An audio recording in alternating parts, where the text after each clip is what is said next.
On today's episode of Locked On 76ers, a cryptic message from James Harden on his way out or staying. We'll dissect it next. What does it mean?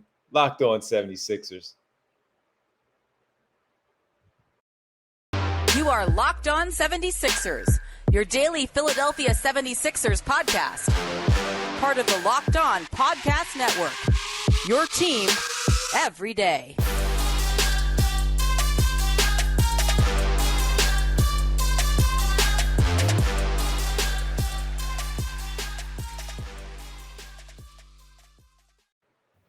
Welcome, you are Locked On 76ers. I'm Devon Givens from 97.5 The Fanatic Radio here in Philadelphia, alongside my co-host and partner, as always, from the Inquirer, Inquirer.com, Sixers beat writer, reporter, all of it rolled in one, Keith Pompey. What's up, Keith?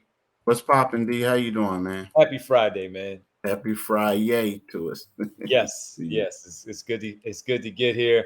We thank everybody for hanging out with us for the week and making Locked On 76ers your first listen every day. We are free and available wherever you get your podcast, right here, including on YouTube as part of the Locked On Podcast Network, your team every day. We have a lot to get into on this episode as James Harden goes to Instagram to post a cryptic message where I never understand these things. Why be cryptic? If you're saying something, you might as well say what you feel. We'll get into that.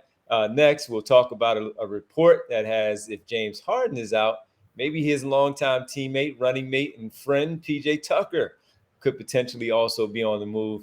And lastly, we'll talk about the Sixers' contention. Are they really still true contenders at this point of the offseason with the roster as is? But Keith, let me read to you and the rest of our viewers and listeners. Listen, James Harden. Been comfortable for so long. It's time to get uncomfortable. Period.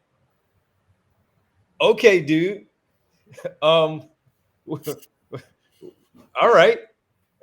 Get comfortable. Get uncomfortable. Whatever. I guess it will be uncomfortable when you report to training camp with all this stuff going on. A year on your salary.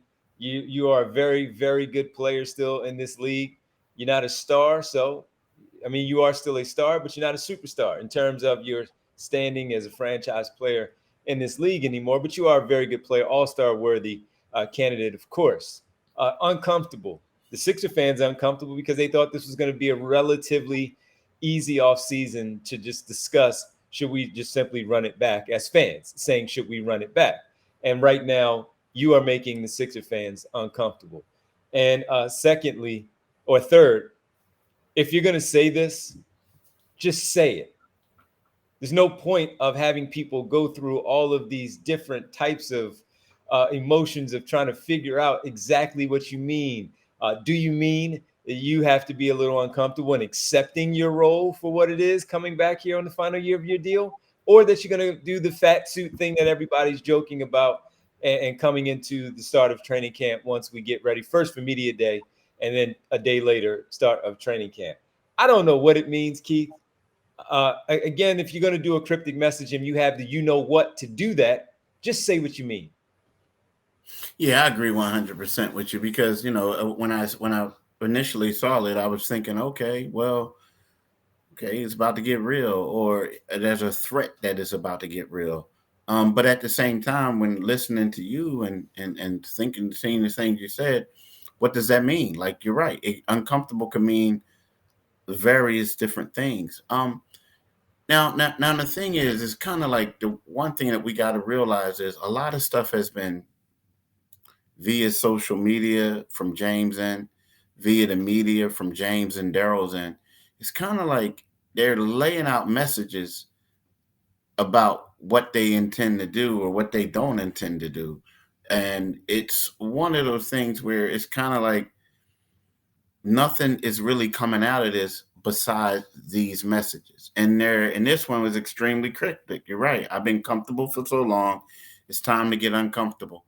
And I think that is one of those things where it makes some people believe, like you said, that, hey, He's probably gonna put on a fat suit. He's probably gonna be ignorant. He's probably gonna be, confrontational. But then at the same time, it's no, you were extremely vague. So yeah, to me, it's just a lot of rhetoric right now that's going on now. You notice something could happen, but again, I feel like people are using social media. People are using the media uh, to keep this thing active, but we don't have any real news to report outside of this stuff. And so, is he telling us that it wasn't uncomfortable for how he handled his way out of Houston, or wasn't uncomfortable how he handled his way out of Brooklyn to get to Philadelphia?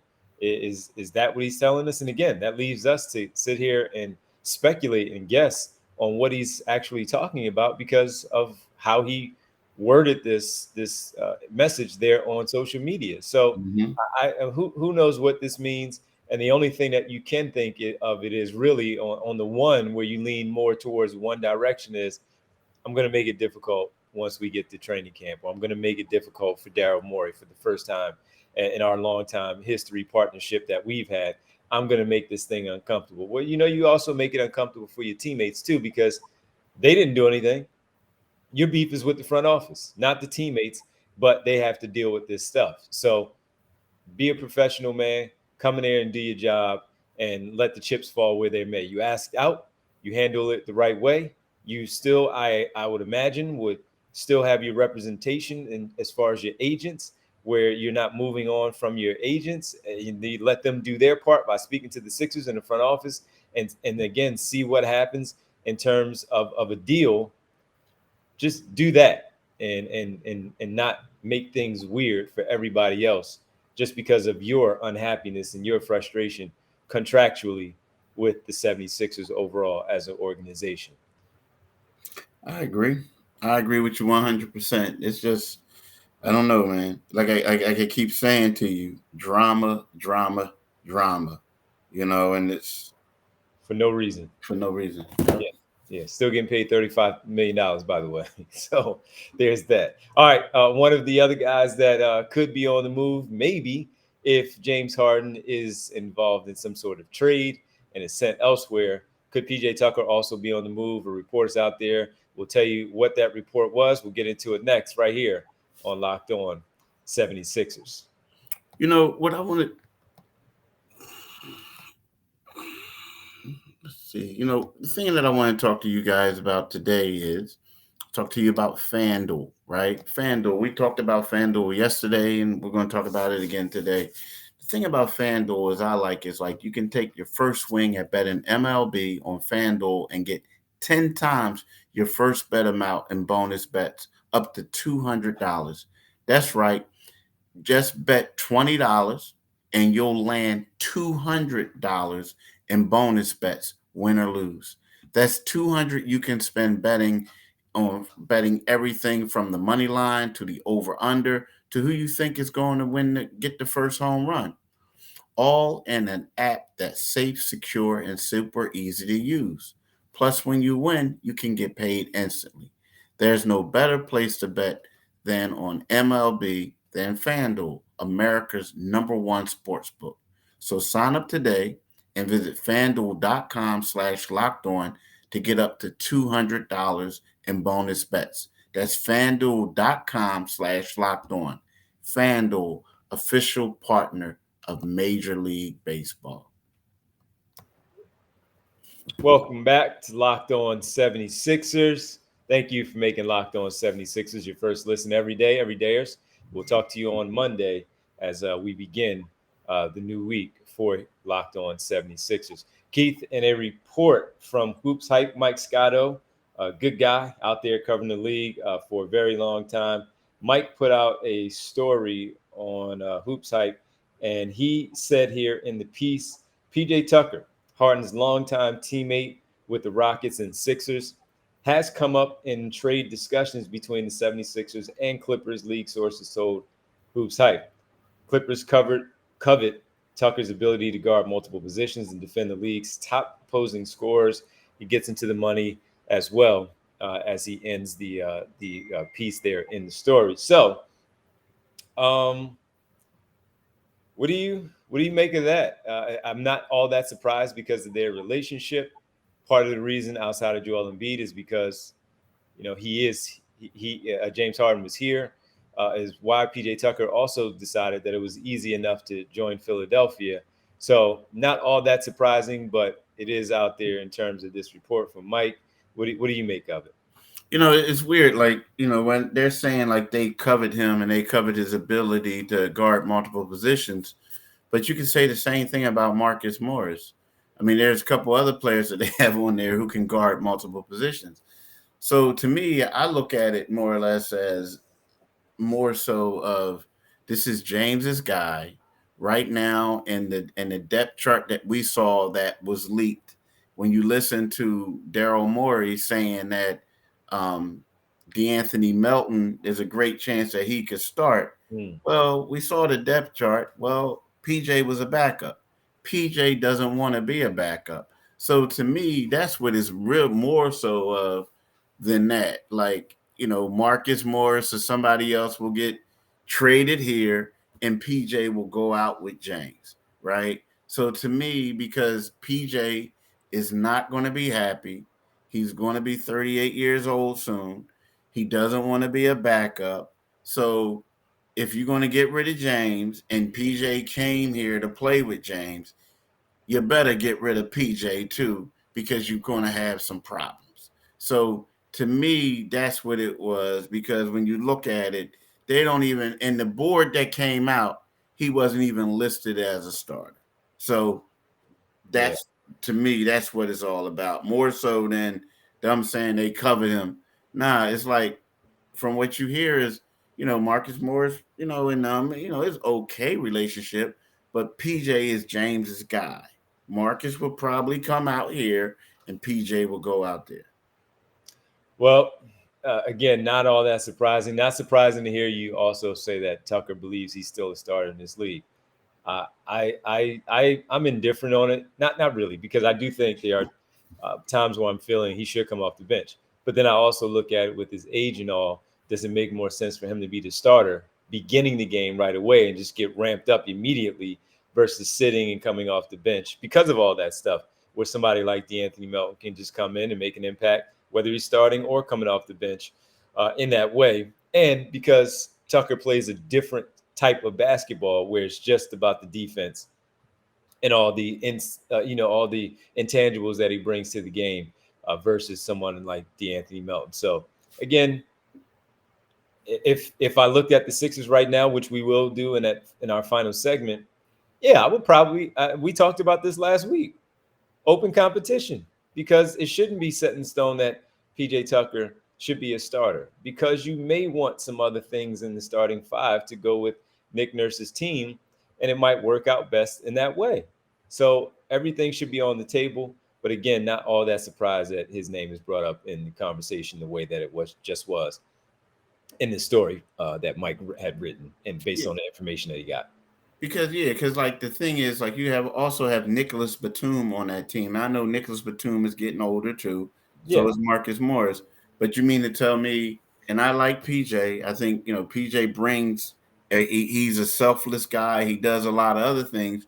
And maybe when you do have three scorers out there, James, Paul, PG, and Kawhi Leonard, PJ tapping the ball and all that stuff is cool. But are you trying to tell me that he's a more versatile defender than Nicholas Batum? So, you know what I mean? So, like, it just doesn't sound right. You know what I mean? Now, if you say a selfish guy, this and that, I get it. But I don't know, man. I don't know. I don't know if he's a more versatile defender than Nicholas Batum. I don't know. Yeah, because Batum is 6'8", 6'9". So there, whatever he lacks in some other things, he does at least have the height to make up for it. And he has really come into the role that the Clippers need as that type of player, as a guy who's not worried about scoring anymore and things of that nature, whether he's starting or coming off the bench for the Los Angeles Clippers. So that would be interesting. You're absolutely right. All right, man. Well, with it all, as we look at things right now, with teams pretty much done with free agency, unless some trades happen, there are some names out there that still could be added. We talked about Kelly Oubre and certain guys like that could latch on to a team maybe on a veteran minimum type of deal. But for the most part, everybody's done. Where do the Sixers stand? Are they still in the mix for a conversation piece where we sit here and say, yeah, they're still a championship contender? Well, let's do that next on this final segment right here on Locked On 76ers. Welcome back, Locked On 76ers. He's Keith Pompey. I'm Devon Givens here with you on this Friday. Keith with it all, looking like it's done right now in terms of player movement, unless trades happen for these teams. How do you project the 76ers right now? I think you already said that they're still a top 4 team, but even with them being a top 4 team in the Eastern Conference, does that mean that they are still a championship contender? You know what? I think they. That's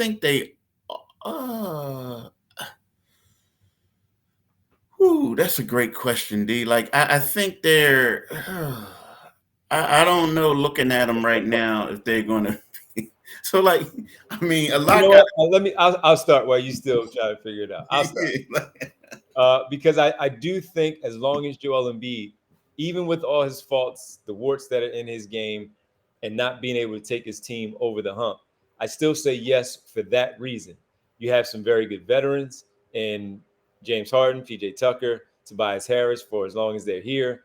The bench guys, you have pieces.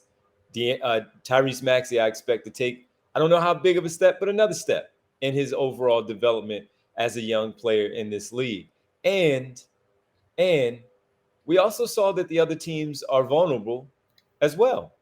So if the Sixers are vulnerable, they may be knocked off at a different role, a different part. But in terms of the conversation of being in the mix with those other teams, Keith, I still say yes. Doesn't mean they're going to win. Just means that we're talking about right now as is in conversation. No drama. Just lace them up, suit up, go out there and play a basketball game. I still say yes, that they are contenders. You know, I think that they'll be in the mix. I just don't think they'll win a championship. I don't. Like, I think Nick Nurse is, you know, we're thinking if, I'm not speaking for you, but when you talk about the things you did, and you also talk about Nick Nurse's ability to get the most out of players and his quirky styles, or, you know, mixing up the box of coaching. You know, I think that you look at last year's series and you say to yourself, 7-game series, you say to yourself, well, you know, maybe they have a chance. But to me right now, I don't know who the shooters are. Like, who they don't have any shooters. That's it. Yeah, they don't have any. Like, you know, as much as I like DeAnthony Melton, he could be a little bit inconsistent. You know, as much as I like Daniel House, he could be a little inconsistent. You know, Furkan, they got to get him from the witness protection program. You know what I mean? Man, Daryl mentioned Furk, man. Yeah, he's trying to trade Furk. But anyway, like, you know, Anthony was like, all right, cool. All right, Daryl, look, I'm listening to everything you're saying, but not on Furkan Korkmaz. Daryl also said that, he said there was only one deal to get done, when everybody's like, come on, man. But anyway, so there is a lot that Daryl said that Daryl said. But here's the thing. Like, I just think that they'll be in the mix. They'll be amongst the elite teams in the East, but I don't see them winning a championship. I don't. But they are a contender. They are. Yeah, I mean, if you want to call them a contender, I mean, I think they're a contender for the Eastern Conference title, but I don't think they're an NBA. I mean, heck, if they get that far, you might as well say it, but I just don't see it. I think they'll be in the mix, but you could call them a contender, but I don't think they'll win. No. Real fast on the Korkmaz thing, just even though it was just for fun. As you said, because they don't have shooters, and Nick Nurse's stuff, you know, his movement with the offense and all that stuff. Yeah, they're trying to trade him. Ferg asked for a trade request. Is there anything there that should still be explored, or have we seen enough under Doc Rivers to say enough is enough? I mean, I think you got to explore. I mean, I think you need to check it out. Like right now, you got to do yourself a due diligence. I mean, if you could get somebody, but for that price, are you going to be able to get somebody for that? For the 5 million that he has. Um, the problem is, I think that for him and the Sixers, it might be one of those things where unless you package them in a deal, but it might be one of those things where give him a chance. Let's see what he gonna do, especially in the preseason, early on in the season. See what he can do, and if there's a team that wants to take him, or if we decide like, look, we can use his shooting, let's go ahead and do it. But it's just a matter of him producing in the limelight. I mean, it's just a matter of him. The problem that he has is that Daniel House is a better defender than him, right? So if you want a 3 and D, you want a 3 and D, not just a three who've been inconsistent with the three. So that's the problem. But if I'm Nick Nurse, especially looking at this roster right now, heck yeah, I gotta look at them. I gotta see what I have. Man, that Isaiah Joe waiver. Boy, yeah, not a good look for Daryl Morey and the Sixers on that one. Not a good look. Look, he might not have done anything all season last year, but doesn't mean that he wouldn't have had an opportunity now with this new coaching staff to see if he could maybe make some noise in this offense that he runs. So, yeah, that was the shooter boy that they let go, and yeah, tough one. Yeah. Tough one. Yeah. All right, man. Listen, Keith, great stuff all week. Again, thanks everybody for listening to us all week, hanging out with us here on Locked On 76ers and making us your first listen every day. Every dayers, we are off for the weekend. We'll be back on Monday. So we hope you all have a great weekend. Before we let you go, Keith, do you mind letting the good folks know where they can find us in the meantime? Yeah, you can find us wherever you get your podcast, and this podcast is free and available, right? So wherever you get your podcast, you can get us free and available. But when you go to our YouTube channel, Locked On 76ers YouTube, make sure you click on that Liberty Bell. What that does, it does two things. First, you become a new subscriber. Secondly, you will get notified whenever we have new podcasts. But tonight, you got to listen to my man D from 6 to 10 p.m. on 97.5 FM. Now, if you're not in the Philadelphia area, you could go online and type in 97.5 FM, The Fanatic. And what you do is you go to the website page, right? And you click on the live listen thing right up on the top right corner, right? Do that. You listen to my man's show. You get all your knowledge. But also follow D on Twitter at DivonG975, right? Do that.